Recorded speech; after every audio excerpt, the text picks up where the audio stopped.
हमारी संस्कृति, हमारे संस्कार सदा रहें हमारे साथ। सब्सक्राइब करें तिलक। हे अर्जुन, तुम भूल रहे हो कि परमात्मा का अंश अर्थात आत्मा मनुष्य के भीतर ही वास करती है। इसी आत्मा से संपर्क ही प्रभु से मिलन का पहला चरण है। इसलिए हे अर्जुन, जो मुझसे मिलन चाहता है उसे सबसे पहले अपने अंतर में ही झांकना चाहिए। और यह तभी संभव हो सकता है जब मनुष्य का अपना शरीर उसके नियंत्रण में हो। यदि देह काबू में ना हो तो मनुष्य को ध्यान लगाने का उद्देश्य नहीं मिल पाएगा। हे योगेश्वर, ध्यान लगाने का अंतिम उद्देश्य क्या है?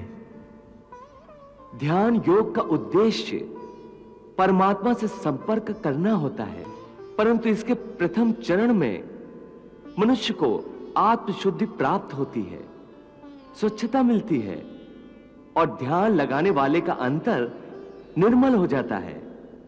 हे अर्जुन, जब तक मनुष्य अपने अंतर की शुद्धि नहीं कर लेता, परमात्मा से ना तो संपर्क कर सकता है और ना ही आत्मा परमात्मा में लीन हो सकती है।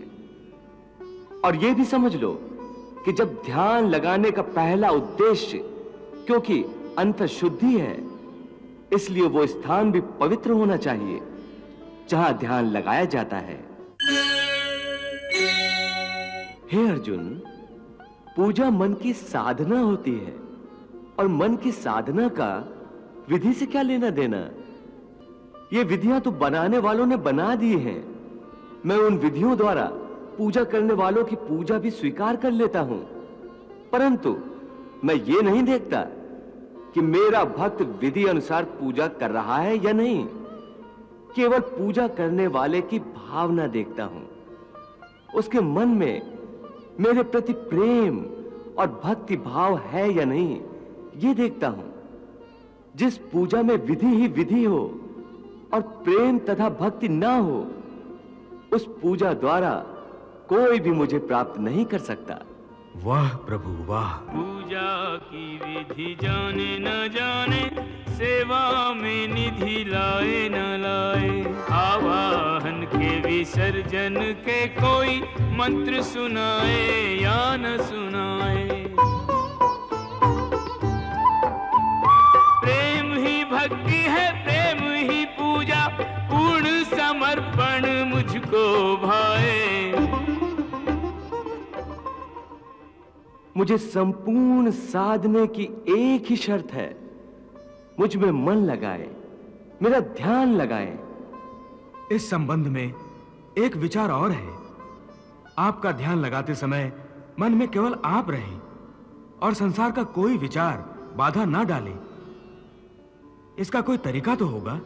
हां, एक आसान तरीका तो है, परंतु वो कोई विधि नहीं है, बल्कि एक गुर है, एक योगिक कला है, जिससे ध्यान लगाने में बड़ी सहायता होती है। वो आसान तरीका, वो योगिक कला क्या है मधुसूदन? सुनो अर्जुन, संसार के झमेलों से बचने के लिए मनुष्य एकांत में बैठकर मन को प्रभु के ध्यान में लगाए, क्योंकि एकांत में मनुष्य अपने भीतर झांक सकता है। परंतु ध्यान लगाने के लिए अपने अंतर में झांकने की क्या आवश्यकता है? हे अर्जुन, तुम भूल रहे हो कि परमात्मा का अंश अर्थात आत्मा मनुष्य के भीतर ही वास करती है।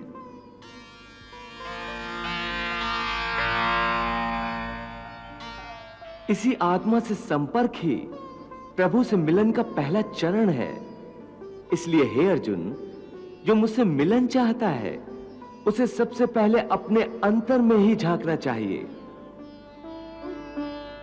और यह तभी संभव हो सकता है जब मनुष्य का अपना शरीर उसके नियंत्रण में हो। यदि देह काबू में ना हो तो मनुष्य को ध्यान लगाने का उद्देश्य नहीं मिल पाएगा। हे योगेश्वर, ध्यान लगाने का अंतिम उद्देश्य क्या है? ध्यान योग का उद्देश्य परमात्मा से संपर्क करना होता है।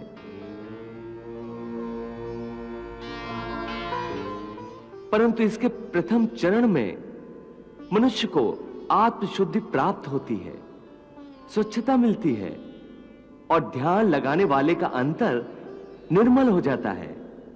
हे अर्जुन, जब तक मनुष्य अपने अंतर की शुद्धि नहीं कर लेता, परमात्मा से ना तो संपर्क कर सकता है और ना ही आत्मा परमात्मा में लीन हो सकती है।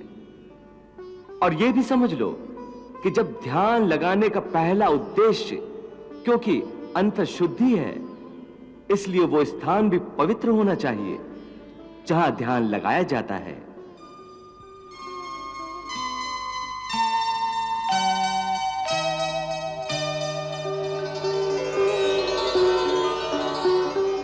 हे अर्जुन, मेरा ध्यान लगाते समय मनुष्य को चाहिए कि वो अचल बैठकर अपनी पीठ, सिर और गले को समान और सीधा रखे और अपनी दृष्टि को अपनी नाक के अगले भाग पर इस तरह जमाए कि दूसरी सारी दिशाएं आंखों से ओझल हो जाएं।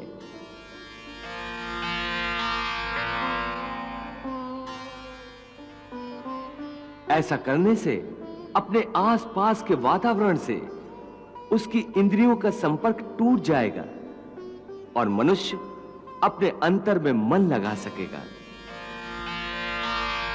हे पार्थ, समम काय शिरोग्रीवम धार्यन् न चलन स्थिरा संप्रेक्ष्य नासिकाग्रम स्वम दिशश्चान अवलोकयन्। हे मधुसूदन, ये तो बड़ा ही सहज और अच्छा तरीका है। इस ढंग से तो कोई भी मनुष्य आसानी से ध्यान लगा सकेगा। ये ठीक है अर्जुन, परंतु वो मनुष्य मुझ में ध्यान नहीं लगा सकेगा जिसके जीवन में संतुलन ना हो। ध्यान लगाने में सफलता के लिए मनुष्य को संतुलन का पालन करने वाला होना चाहिए।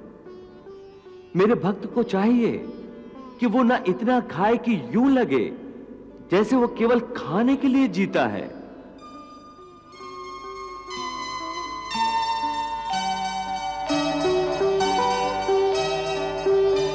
ना ही इतना कम खाए कि हड्डियों का ढांचा बन जाए,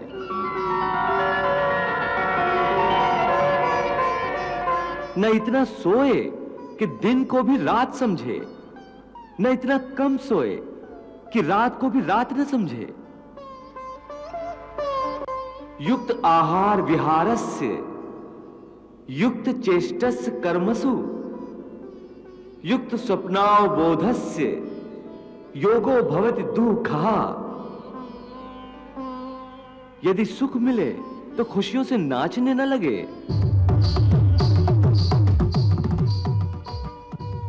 और यदि दुख मिले तो रो रो कर अपने आप को हलकान न करे।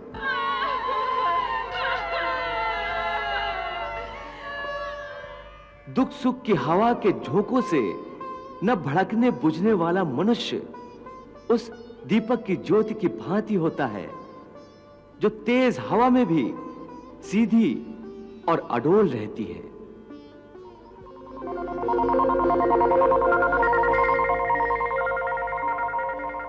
यथा दीपो निवातस्थो नेन गते सोपमा स्मृता योगिनो यत् चित्तस्य युञ्जतो योगमात्मनः। हे योगेश्वर, ये दुख सुख, ये प्यारी नींद, ये भिन्न भिन्न और स्वादिष्ट भोजन तो आप ही का वरदान है। फिर इनका भरपूर आनंद ना लेना ध्यान योग के लिए क्यों आवश्यक है? हे अर्जुन, मैंने सुखों की माया मनुष्य के लिए ही रची है। वो इन सुखों का आनंद अवश्य ले। मैं ये नहीं चाहता कि मनुष्य दुख में रहे, दरिद्रता में रहे। मैंने आनंद की रचना ही इसीलिए की है कि समस्त प्राणी जीवन में आनंद से रहें, परंतु इस आनंद में परमानंद को भूल जाएं, मैं ये नहीं चाहता। इसलिए यदि कोई मनुष्य इस परमानंद को पाना चाहता है, अर्थात ध्यान योग द्वारा मुझ परमात्मा में लीन होना चाहता है,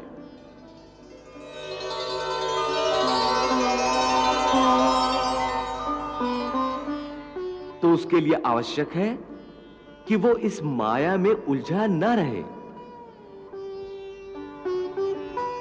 और मोक्ष प्राप्त करे, अन्यथा जन्म जन्मांतर के चक्रव्यूह में ऐसा फंस जाएगा कि निकल ही नहीं सकेगा।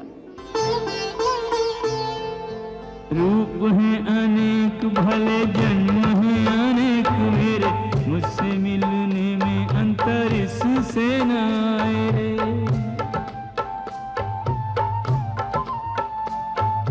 जो जैसा भाव लिए भजता है पार्थ मुझे, बदले में वही भाव मुझसे भी पाए रे।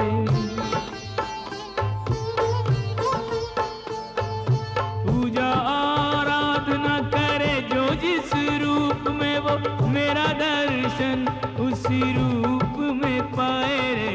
नदियों का नीर जैसे सिंधु में समाए, ऐसे मेरा भक्त अंततः मुझी में समाए रे।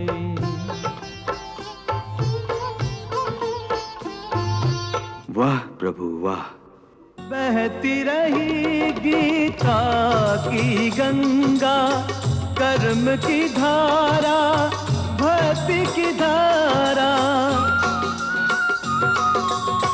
अर्जुन के संग उस गंगा में करता रहा स्नान जग सारा।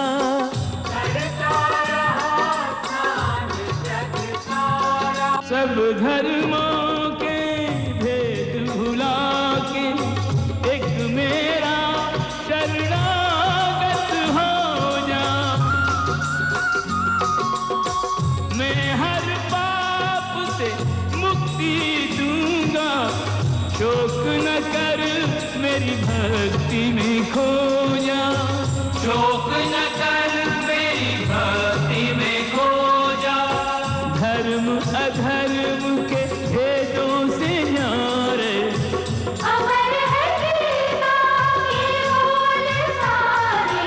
हे नाथ नारायण वासुदेव, श्री कृष्ण गोविंद हरे मुरारे।